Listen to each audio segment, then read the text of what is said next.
So much baseball we had to have on the best today to get it done. And especially since the trade deadline day is less than 24 hours from now.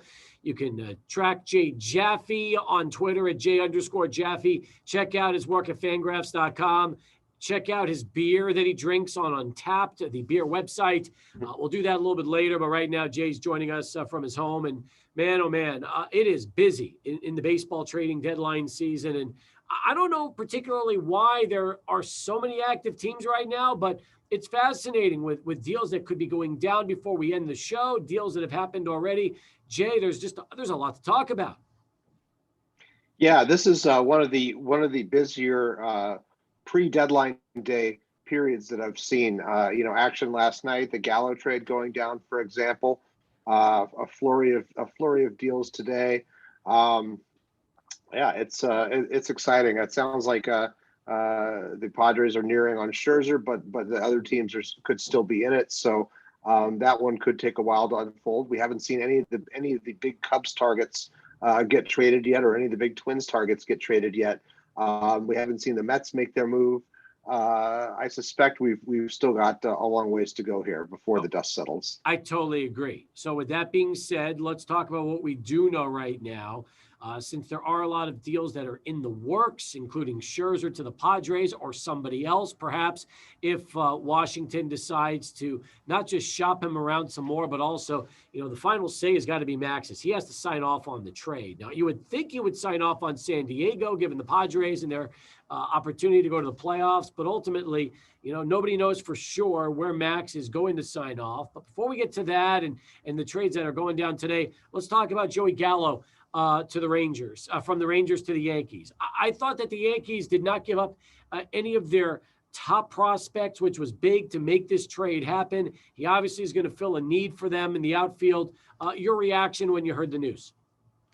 Yeah, I think this was a trade that I thought needed to happen for the Yankees. They have gotten sub-replacement level production in left field, center field, and at first base, and Gallo could fill any of those positions. He's best used as an outfielder. He's got a great arm.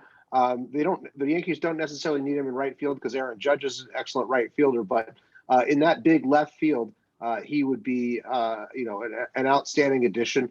The Yankees have been very short of left-handed power in recent years.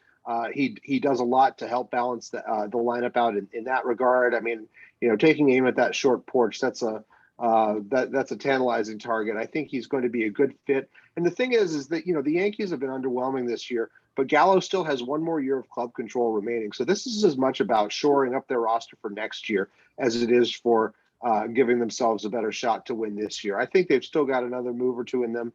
But this was a good get for them. And, as far as the prospects they gave up, I think the consensus you'll find is that maybe, by some outlets will tell you that they kind of grazed the lower reaches of the top of their internal top 10 with guys who may or may not pan out, and that the Rangers went for quantity over quality. There's no real blue chipper here. There's some guys who could pan out, but they're mostly hoping that you get four guys that somebody pans out, you hit on a couple of them, and they'll help you in your rebuild. I agree. Now, you said it. The Yankees aren't done.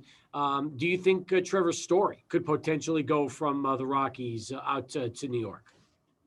I think it's a possibility. It's not the best fit, but we're hearing that the Yankees may be willing to move Luke Voit, who's had a really injury-marred season, led the majors in home runs last year, but has had an injury-marred season. If he's on the table, there are ways the Yankees can reconfigure their infield. Yeah, I could see them making a move that would make Story work. I actually think, if the Yankees are going to get in the shortstop market, if they're going to trade for a shortstop, the guy they should be trading for is Trey Turner, and he's currently on the injured list with a COVID infection.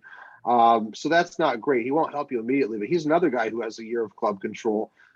His last two seasons have been spectacular, whereas Story's in the midst of kind of a really mediocre season here. I think Turner can help you in the longer run than in a lot of different ways that the Yankees don't really have right now.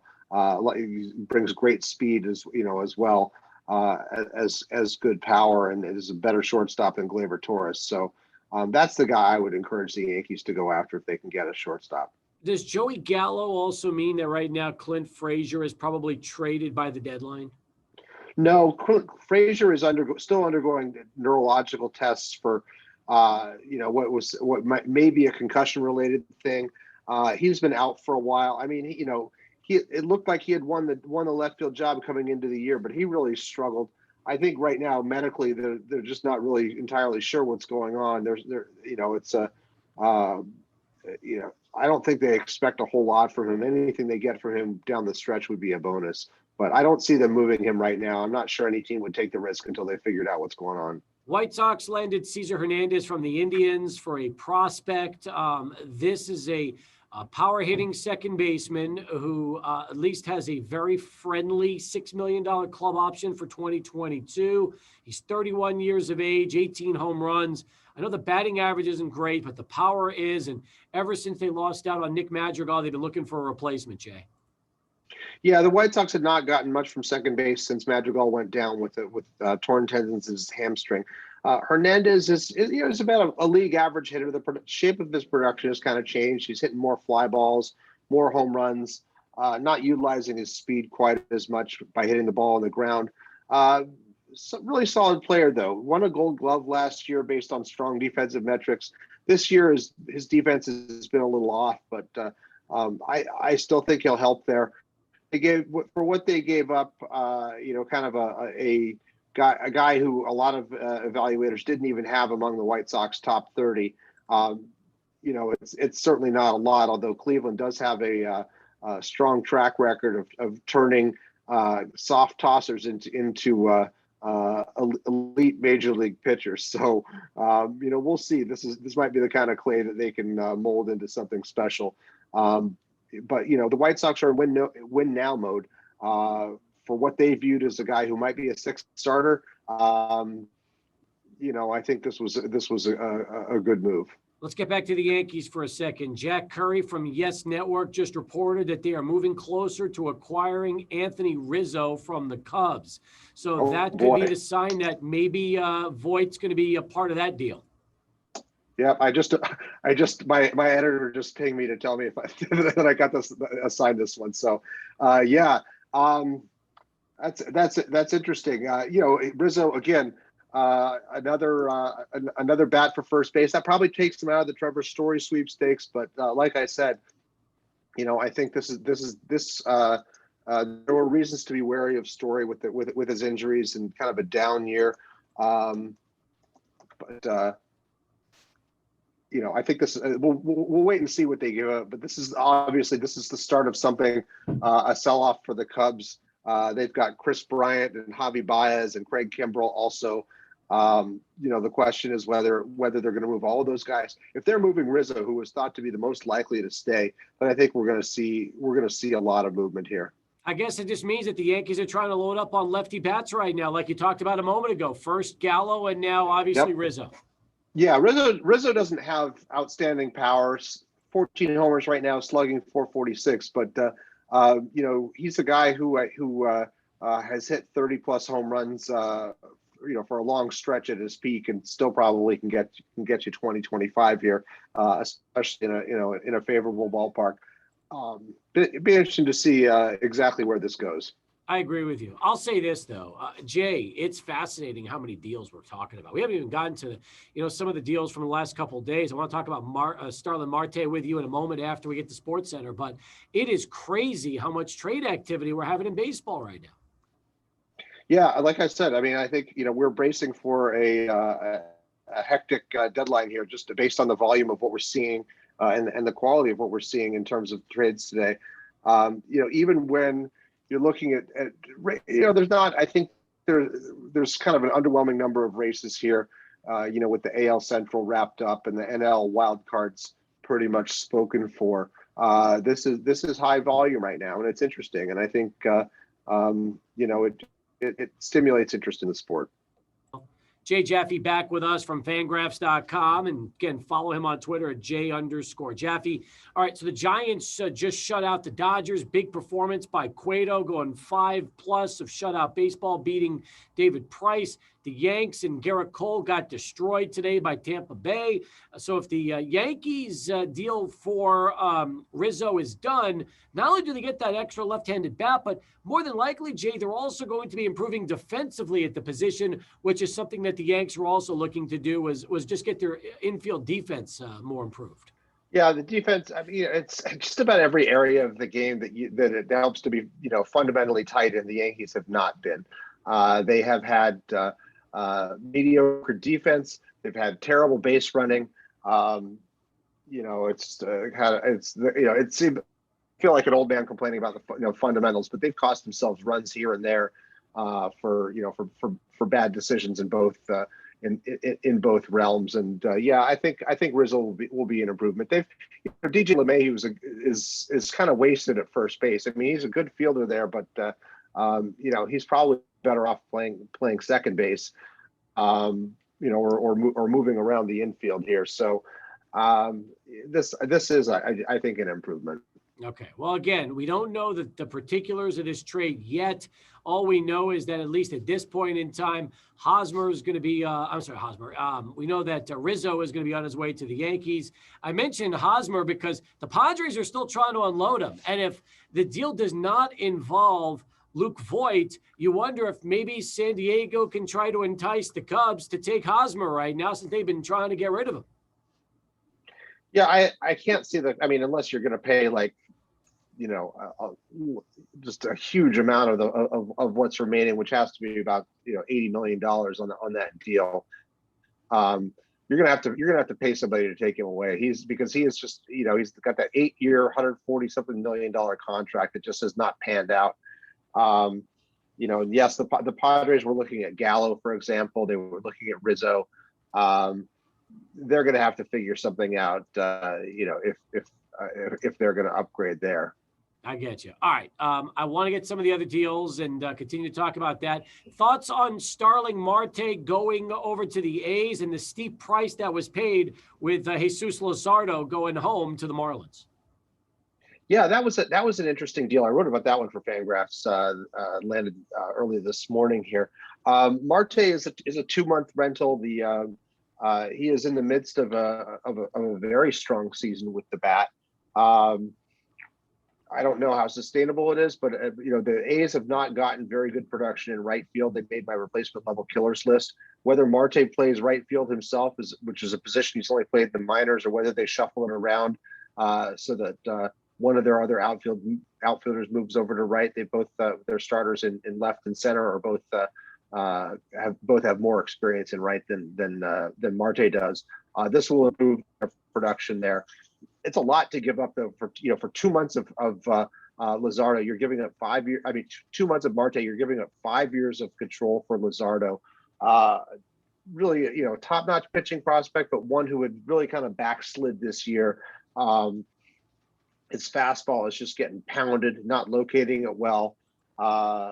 Broke a pinky, had a fluke accident, pounding a table while playing a video game, missed a month, lost his rotation spot, just kind of never really was able to get it together there this year after a promising season last year.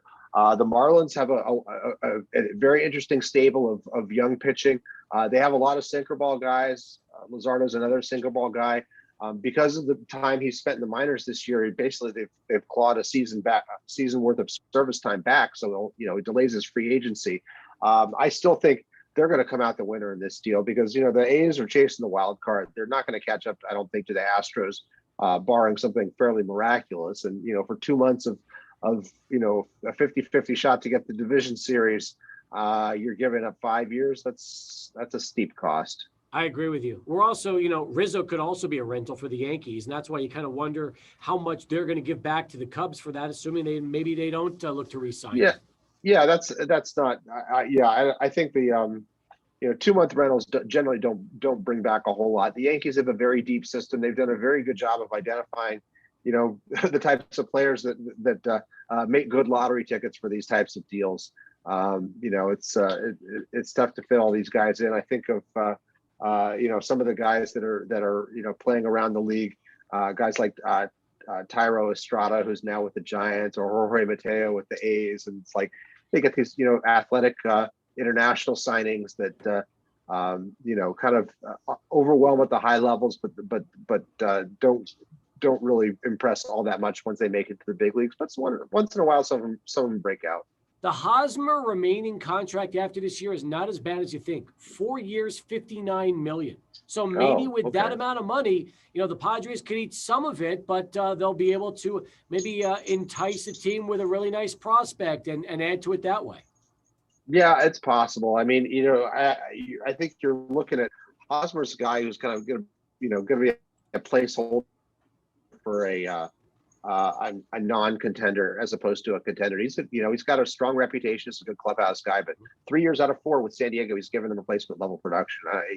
It's tough to see, that getting you closer to being a winning team. Now, I want to go back to the Giants for a second because they just shut out the Dodgers today. And you kind of wonder, if you're the Giants, what do you need to try to hold off the Dodgers, who are still very active, and the Padres, who could be landing Scherzer before the end of the night? How do you find a way, with the kind of season they've had so far, to perhaps tweak it a little bit and end up in a spot to hold that division? Yeah, to me, there are 3 areas of need there, and that's assuming that Buster Posey's okay after leaving yesterday's game, getting taking a ball and a foul ball off the helmet. Second base is a problem right now. Donovan Solano hasn't produced very well.